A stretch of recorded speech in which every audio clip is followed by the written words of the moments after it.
Hello, I'm Amin, welcome to my channel, and I'm here today to show you how to use a DSLR for photography and video in manual mode.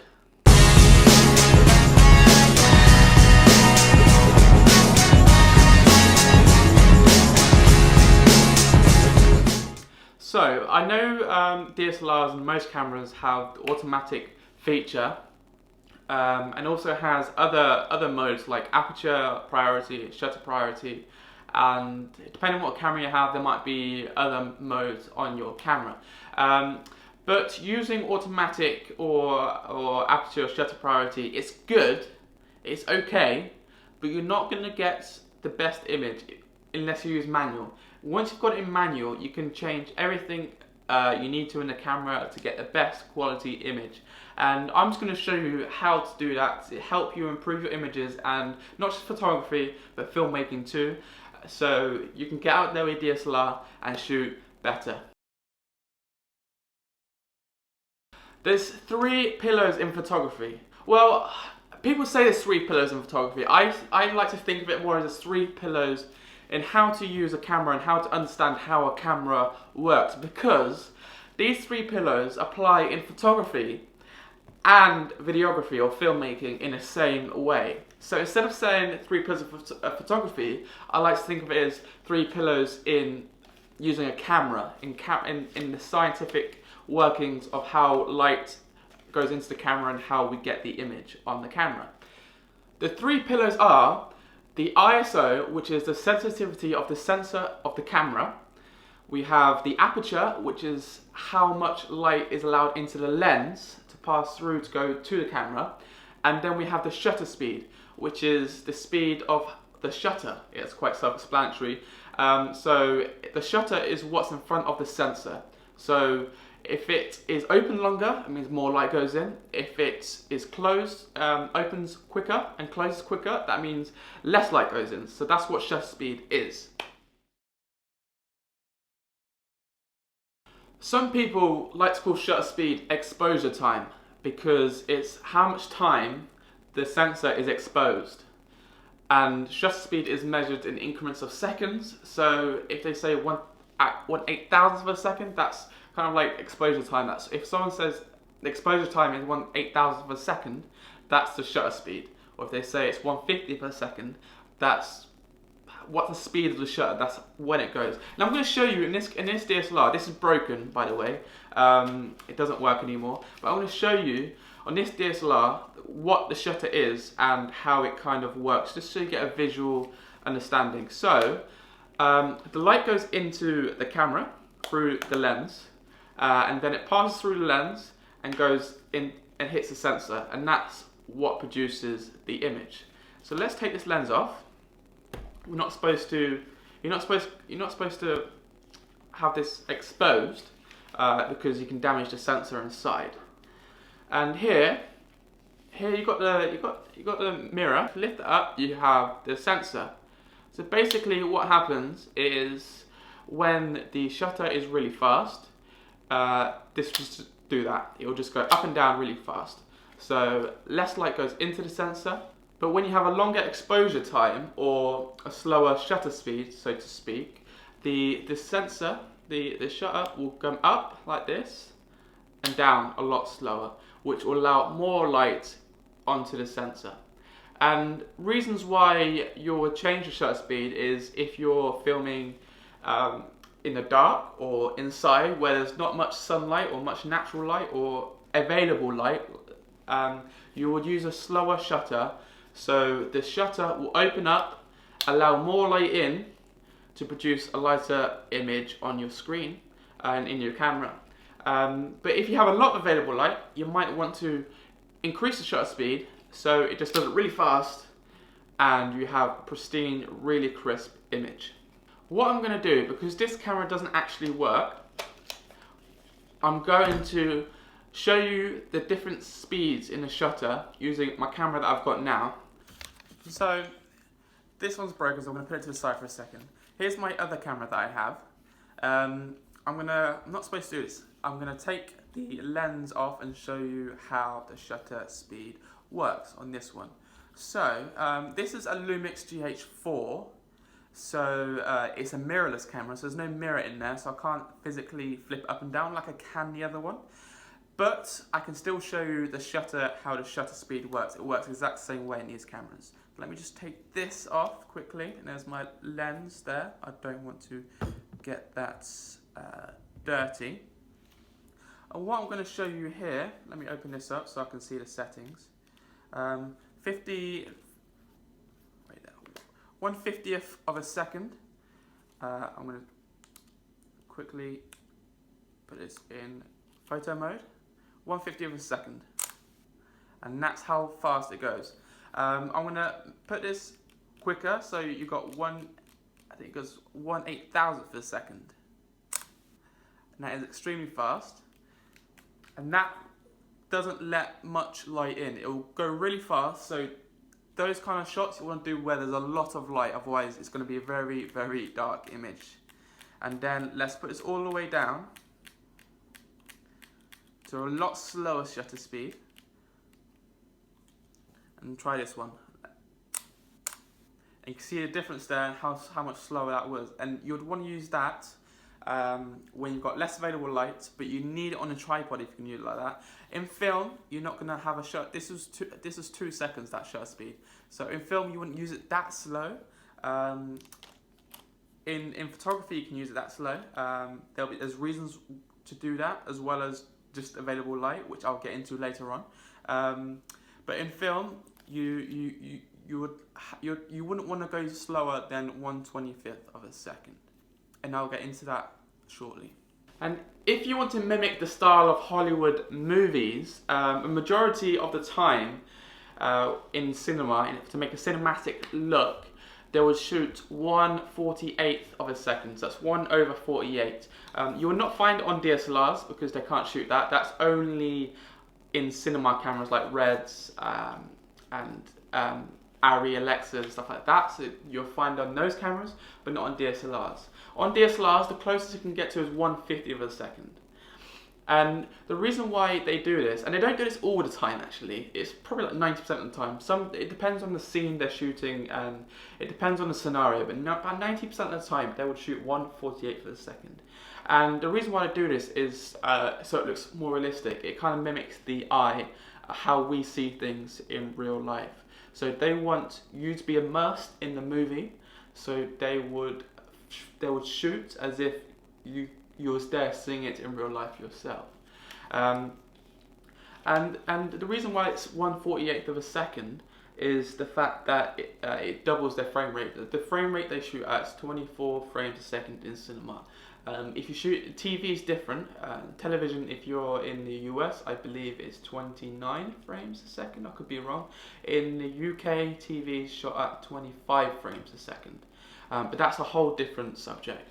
But in cinema, for filmmaking, for the most cinematic look, you shoot in 24 frames a second with 1/48th of a shutter speed. And that's in relationship to frame rates and shutter speeds. Frame rates, some of you that don't know, is how many frames is taken a second. So how many still images effectively is taken a second. 24 frames a second. So if you film 1 second of footage for 24 frames a second, that's 24 individual images. And if you shoot 30 frames a second, that's 30 individual images for that second. But I'll get into frame rates in a different video. But ideally, you want to be doubling the shutter speed to your frame rate. This, at the moment, is shot at 24 frames a second at 1/50th shutter speed, because this camera doesn't do 1/48, so it's 1/50th, so it's close to that. And this is kind of what you'll get. You'll still get some motion blur from this image. If you were to stop this video and just see the image itself, then you might see some motion blur when I'm moving like this. Sorry, got a bit too excited there. But you'll see some motion blur if you stop those images. Hopefully I wouldn't look too weird. But that's what you'll get. But keep in mind, if you do change your shutter speed in manual mode, you're going to have to change the settings of the other pillars. When I spoke about the 3 pillars at the start, the ISO, the aperture and the shutter speed, you're going to have to change the ISO and the aperture to equivalate to change in the shutter speed. don't know if equivalent is even a word, but I think hopefully you get what I'm coming from, because if you change the shutter speed and you've not changed the ISO or aperture, you're going to be letting too much light or too little light into the camera, so the image or video will not look nice. Most cameras these days have a lighting meter. If you see it in your camera, it should be on your screen, most likely at the bottom, or if you look through the viewfinder, it's always at the bottom of the viewfinder. It'll be a bar with plus and minus. It means underexposed or overexposed. You kind of want to be evenly. When you shoot video or photography, it's not always accurately evenly exposed. Sometimes you want to be a bit over, a bit under, but it depends on the scenario, and that's a completely different subject as well. I'm rambling on. But one big question, which I hear a lot, is people think you cannot shoot at a slower shutter speed than your frame rate. So this is shot at 24 frames a second with a 1/50 for a shutter speed. So you can shoot a slower shutter speed. If I shot a lot slower shutter speed, I'll show you actually. I'll show you what this video is going to look like at slower shutter speed than my frame rate, so you can see what happens yourself. Okay, I'm now shooting at 1/10 of a second at 24 frames a second. So this is now a slower frame rate, a slower shutter speed to my frame rate. As you can see, it's really glitchy, not glitchy, but it's not smooth. It's not a smooth image. What I've done is I've changed my aperture, not my ISO, but my aperture, to equivalate the difference. So the the exposure should still be similar, it still should be fine, but it's not a smooth image. The motion in me right now is not very smooth. I don't know why I'm doing this, I could be doing something else, but it's not very smooth. But let me go even slower so you can see. Now the shutter speed is at 2.5 seconds and the frame rate is still at 24 frames per second. So as you can see, unless I stay still like this, I'm not going to be quite visible. It's going to be extreme motion blur if you see this. Extreme motion blur, and I'm not moving that much. That's what happens when you shoot at a slower shutter speed. So as you can see, the motion blur gets a bit crazy when you shoot at a slower shutter speed than your frame rate. So I wouldn't advise it. I would always advise the best kind of setting. It's not always the best, but most of the time the best setting is to have the shutter speed double your frame rate. So if you're shooting 24 frames a second, I have a 148 shutter speed. That's for a cinematic look as well. If you're shooting 30 frames a second, like a lot of people do, you would want 1/60th of a second shutter speed. Even if you're shooting 60 frames per second, like some people do shoot 60 frames per second. Some people like the look 60 frames per second has. I do. But if you're shooting that, you'd want a 1/120th of a second shutter speed to make that match, so you still get this realistic effect. So as I said a million times already in this video, majority of the time if you want to mimic Hollywood and have a cinematic look, you'd shoot 24 frames a second and double your shutter speed to 1/48 of a second. And you'd always double your shutter speed, and that's how, you don't always double your shutter speed, but most of the time you'd double your shutter speed, and that's how you'd film majority of the time. But there is instances, quite a lot of time, where you'd want to have a slower shutter speed or a faster shutter speed. So I just want to go into why you would change your shutter speed, because doubling your shutter speed to your frame rate is not really a set in stone rule. It's just a rule of thumb, some would say. I don't always go by it. I shoot at a lot higher shutter speed at times, which is like a lot. Which if I keep the frame rate 24 frames a second, I'll sometimes shoot at, I don't know, 1/4000th of a second my shutter speed, or maybe not that high. Sometimes I would, but or sometimes I'll shoot at 1/25th of a second shutter speed, and I'll show you. I'll get into why right now.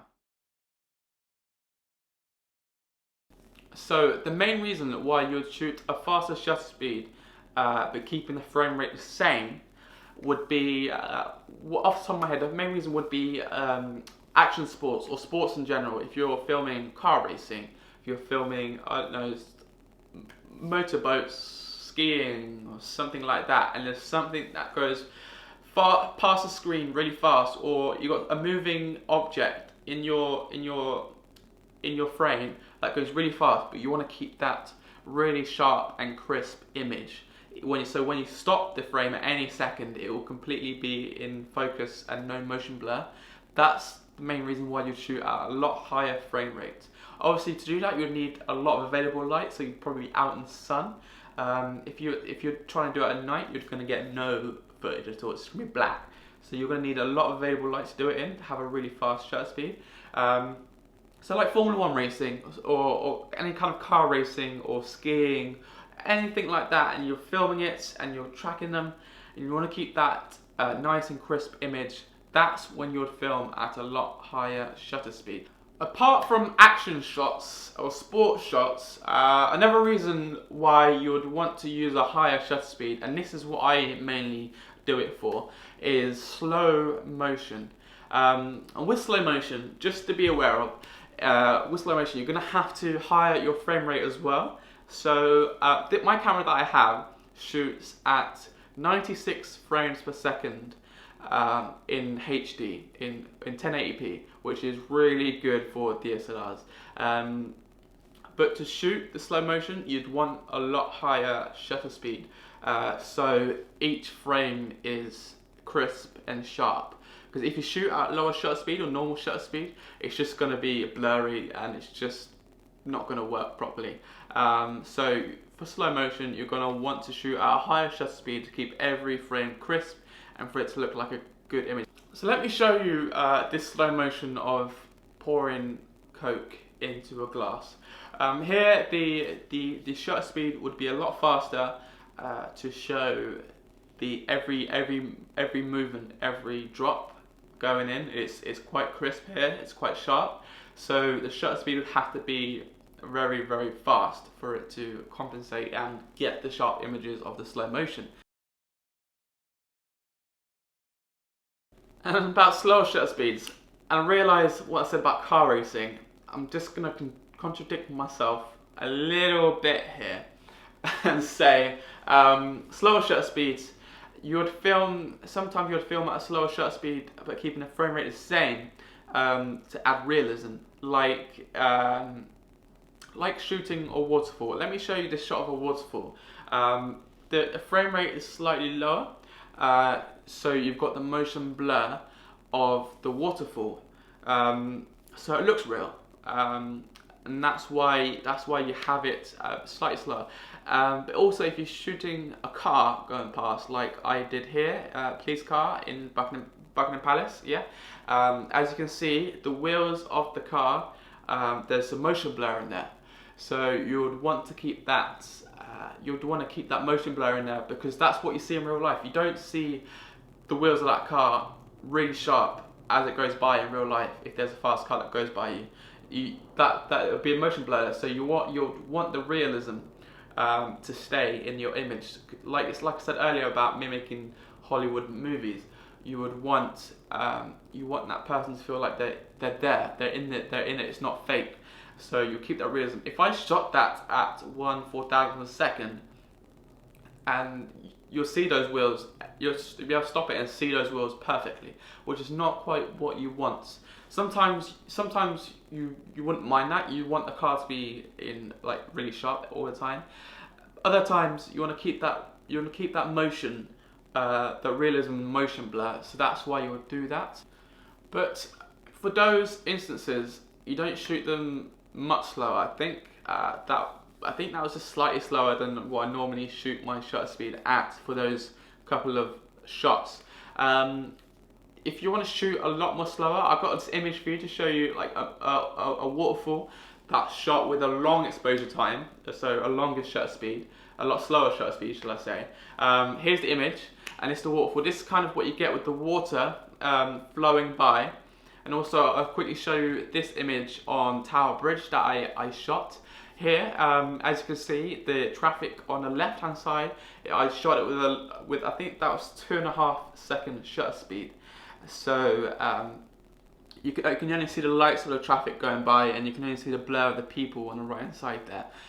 so they're not in focus, and you get really cool images like that. So if you're doing a bit of photography or time lapse, you can experiment with a longer shutter speed, and I would recommend that you experiment with the shutter speeds.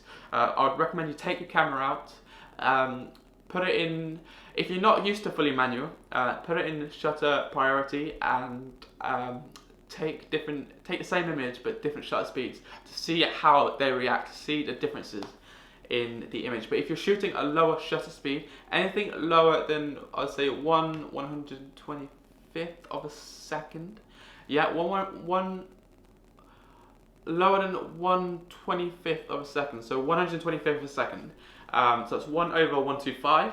Sorry, I had to get my head around that. You'll need a tripod. So make sure if you're doing long explosions, long exposure,